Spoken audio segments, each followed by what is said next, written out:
வணக்கம் டாக்டர் ராமநாதன் அர்ச்சுனா. இன்றைக்கு 2025 ஆண்டு அக்டோபர் மாதம் 22ஆம் தேதி எங்க நிக்கிறேன்னு பாத்தீங்கன்னு சொன்னால் ஸ்ட்ராஸ்பர்க்ல இன்றைக்கும் ஒரு முக்கியமான மீட்டிங் ஒன்று இருக்கிறது. ஸோ அதுக்கு போறதுக்காக ரோட்ல நின்று கொண்டிருக்கேன். உங்களுக்கு ஒரு சில விடயம் பண்ண சொல்லணும். ஸோ இதில் காட்டி சொன்னா சந்தோஷமா இருக்குமான்னு நினைக்கிறேன். ஏத்த வாரத்துக்கு அன்னவரால் வாரம்னு சொல்லி இருக்கணும். ஸோ விரும்புறதுக்கு தான் இந்த வீடியோ என்ன ரெக்கார்ட் பண்ணலும். என்ன விஷயம் சொன்னால் கொஞ்சம் சைட்ல நிற்போம். என்ன எஸ் தேங்க்யூ. என்ன பிரச்சனை சொன்னால் ஒரு சில பேருக்கு அடி மோசமாக விழுந்துச்சு. சரிதான், ஒரு சில பேருக்கு அடி படு மோசமாக விழுந்துட்டு சோ அவ என்ன செய்யணும் என்றால் ஏதாவது ஒரு வகையில் அவ இந்த முறை மாநசபை தேர்தலில் பிரதமர் சிஎம் போஸ்டுக்கு இந்த முறை ட்ரை பண்ற ஆக்கள் தாங்கள் வாரம் என்று சொன்னாக்கள். சரிதானே, அவைக்கு இந்த வழக்குகள்ல சின்ன ஒரு அடி கடும் மோசமா விழுந்துட்டு. சோ இந்த ஒட்டுக்குழுக்கள் பேப்பர் இருக்கு, உங்களுக்கு தெரியும் தானே, ஒட்டுக்குழுக்கள் நியூஸ் பேப்பர்.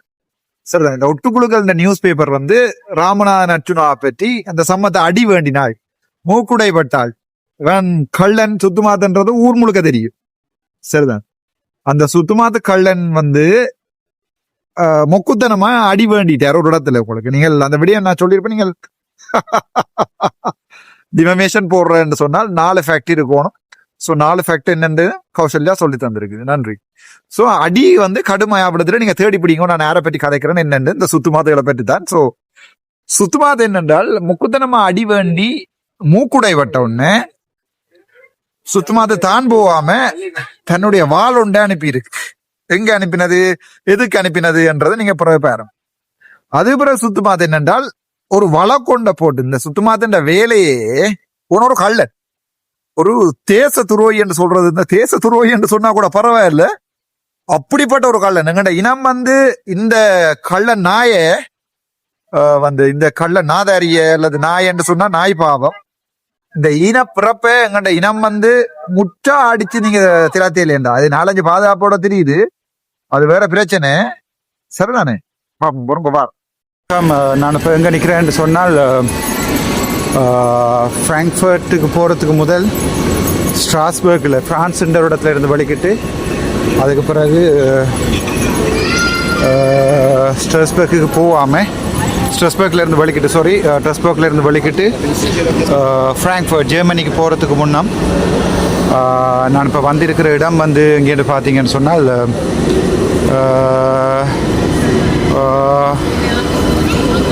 இந்த இடத்தின் பேரை மறந்து நான். Okay, Russian bridge.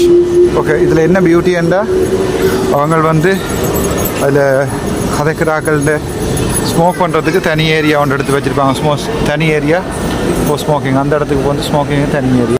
இப்போ விஷயத்துக்கு வருவோம். என்னடா நான் அந்த முதல்வர் வீடியோ பார்த்துட்டார ஒரு அது என்னடால் ஜாழ்ப்பாணத்தில் படு மோசமாக அடி விழுந்துட்டு அவைக்கு அடி என்றா சும்மா செம மோசமா ஒரு சில பேருக்கு அடி விழுந்துட்டு. ஸோ அவைக்கு இப்போ என்ன செய்யறேன்னு தெரியாம கிடக்கு.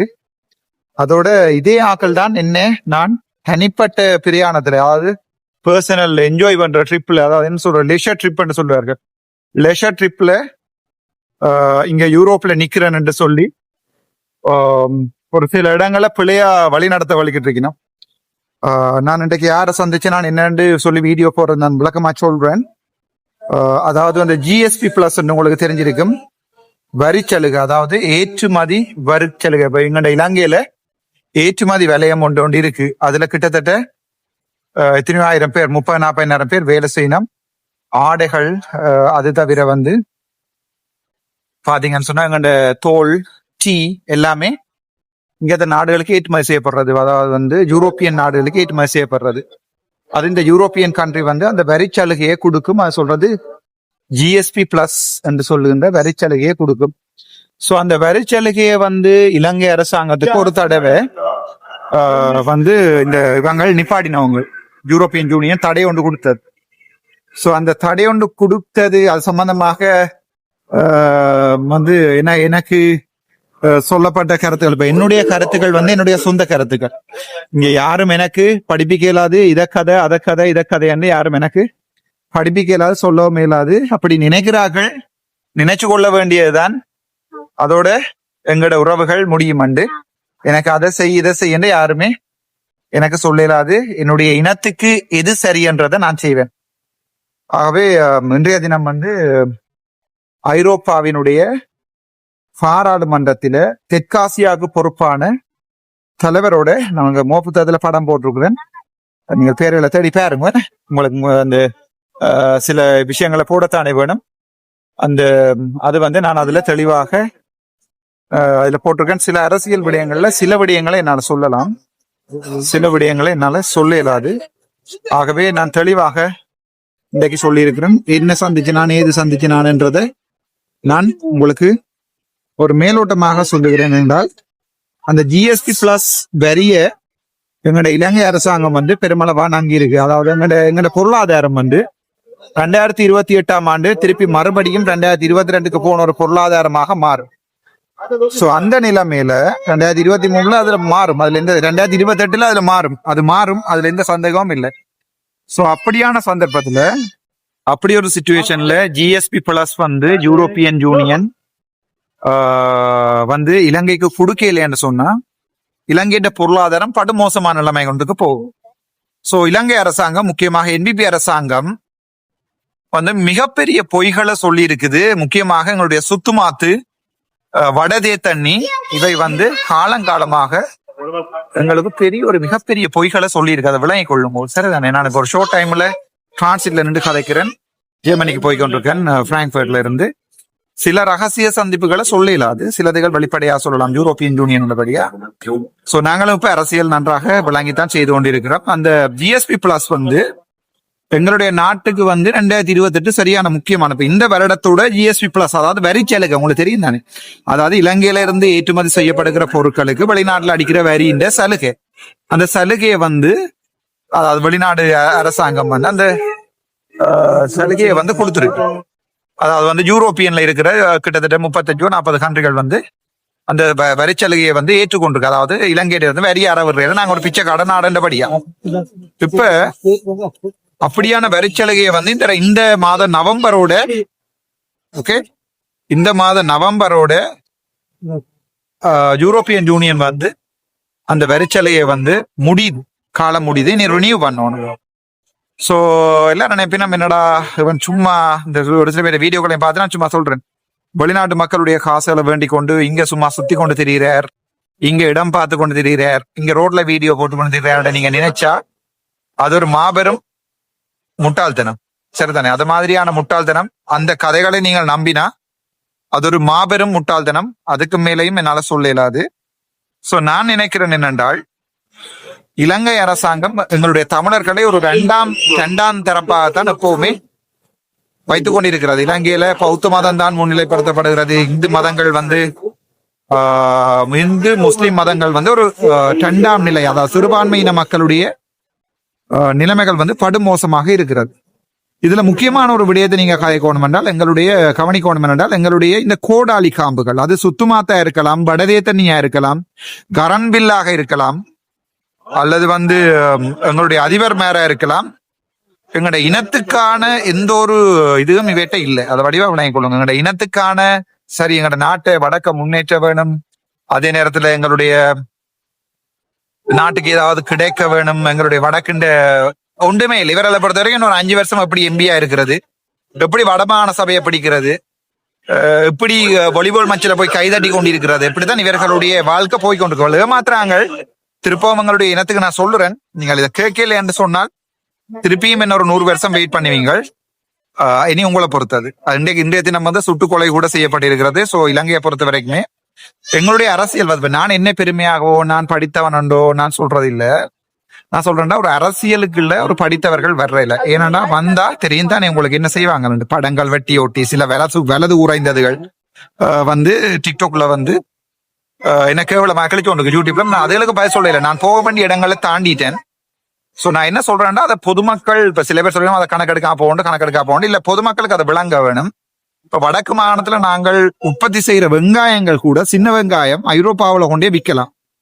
சோ வடக்கு மாகாணத்துல பிடிக்கப்படுற மீன்கள் மிக குறைஞ்ச விலையில நாங்கள் தரப்படுத்தி அதை இன்டர்நேஷனல் ஸ்டாண்டர்டுக்கு செய்து வெளிநாட்டுக்கு ஏற்றுமதி செய்யலாம். வடக்கு மாகாணத்துல தோல் பதன்ற எங்களோட பெனப்ப இது எப்படியோ ஒரு இன்டர்நேஷனல் அரீனாவில் நாங்கள் ஒரு தேடப்படுகின்ற ஒரு சமூகம் தான் எப்பவுமே. அதாவது தமிழ் கல்ச்சர் கூடிய எங்களுடைய உடுப்புகள் சாப்பாடுகள் எல்லாமே எங்களுடைய எல்லாமே அங்கிருந்து செய்யப்படுகின்ற கைவின பொருட்கள் அப்படி கனவிடியங்களை நாங்கள் என்ன செய்யலாம்டா வெளிநாட்டுக்கு கொண்டு வந்து அதை சந்தைப்படுத்தி செய்யலாம். இப்ப நீங்க எல்லாம் யோசிப்பீங்க அது அரசாங்கம் தானே செய்யணும். அரசாங்கம் உங்களுக்கு செய்யும், நீங்க பார்த்து கொண்டே இருங்கோ. வாழ்க்கையில உங்களுக்கு அரசாங்கம் செய்யாது. வடக்கு மாகாண சபை எங்களுக்கு நாங்கள் கேட்க போறது தெளிவாக வடக்கு மாகாண சபையின் ஒரு இண்டிபெண்டன்சி, அதாவது சுதந்திரமாய் இயங்க வேணும். வடக்கு மாகாண சபை ட்ரெயின் வந்துட்டு அதைத்தான் நாங்கள் கேட்க போறோம். வடக்கு மாகாண சபையை ஒரு சுதந்திரமாக இயங்க விடும்போது தான் கேட்க போறோம். சோ இந்த வீடியோனுடைய முடிவு அடுத்த முறை கூறுறேன். என்ன கதைச்சு நான் ஆனால் இவர்கள் ஏமாத்துகிறார்கள், அதை விளங்கிக் கொள்ளும்போது என்ன கதைக்கப்பட்டது என்று சொல்லி நாளைக்கு தான் போடுவேன் நினைக்கிறேன். அது வரைக்கும் நன்றி. ட்ரெயின் வந்துச்சு. ஒரு சின்ன நிமிடங்கள் இடையில வழியில கூட நான் முடிஞ்ச வரைக்கும் ஓடி உங்களுக்கு ட்ரெயினுக்கும் போய் சூட்கேஸையும் எடுத்துக்கொண்டு இந்த வீடியோவை போடுறது உங்களுக்கு என்ன செய்கிறேன் என்பது வெளிப்படையாக தெரிய வேண்டும் என்பதற்காக. நன்றி. டாக்டர் ராமநாதன் அச்சுனா. கோவிக்கலாம்.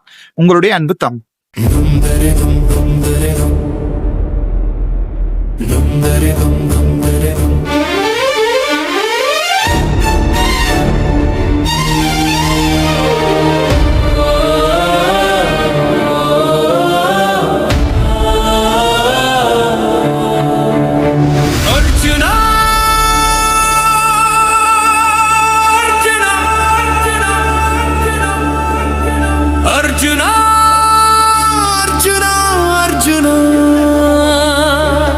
தலைவனின் பிள்ளை நீயடா, தமிழரின் நம்பிக்கை நீயடா, மக்களின் நெஞ்சில் நின்றவன் நீயடா.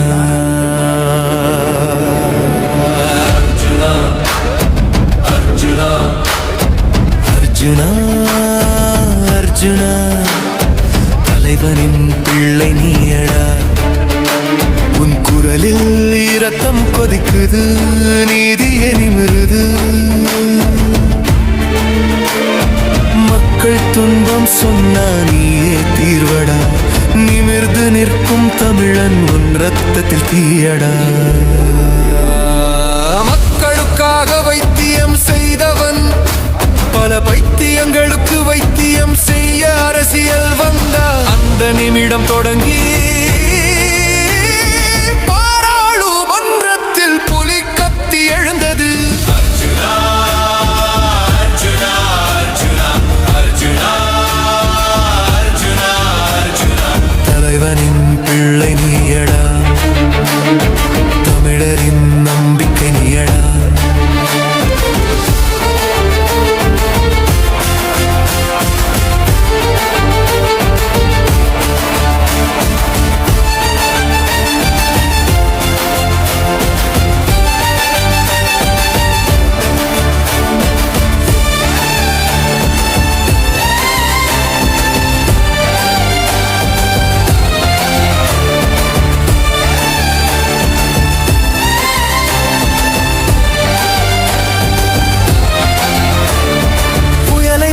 பேசும் தீயை போல ஏறும் மக்களின் சத்தம் நீயடா.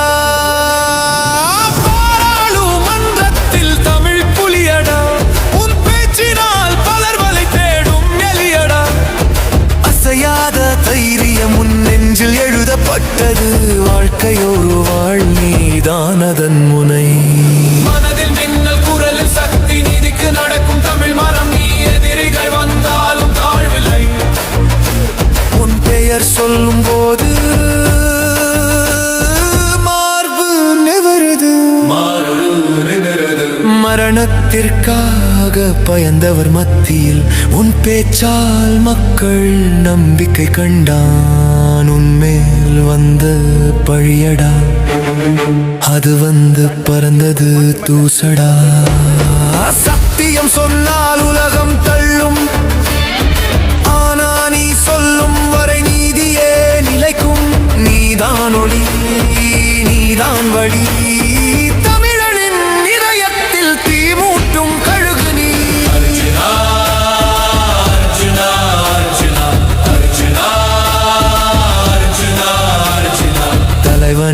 பிள்ளை